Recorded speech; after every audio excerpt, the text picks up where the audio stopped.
Welcome to the Banker Lamp. Please enjoy the video.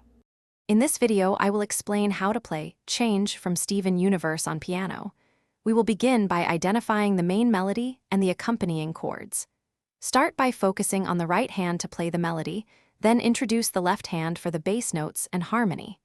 Remember to practice at a slow tempo, gradually increasing your speed as you become more comfortable. This approach helps build strong muscle memory and ensures accuracy. Let's dive into the right-hand melody for Change. The main melody largely utilizes notes from the C major scale, making it quite accessible. Begin by mastering the first phrase, which typically starts on the note G. Try to use fingers 1, 2, and 3 for optimal efficiency and smooth transitions between notes. Remember to maintain a light and even touch on the keys to produce a clear and resonant sound throughout the piece. Now, let's focus on the left hand, which provides the harmonic foundation. The primary chords in Change are C major, G major, A minor, and F major.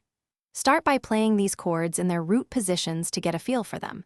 As you progress, experiment with inversions to create smoother transitions between chords. The goal is to coordinate both hands so they work together, producing a rich and cohesive musical texture. To master Change, practice in small, manageable sections before connecting them into the full piece. A metronome is an invaluable tool for maintaining a steady tempo and improving your rhythm. Don't forget to experiment with dynamics, varying your volume to add emotional depth and expression to your playing. Finally, listen to the original song frequently.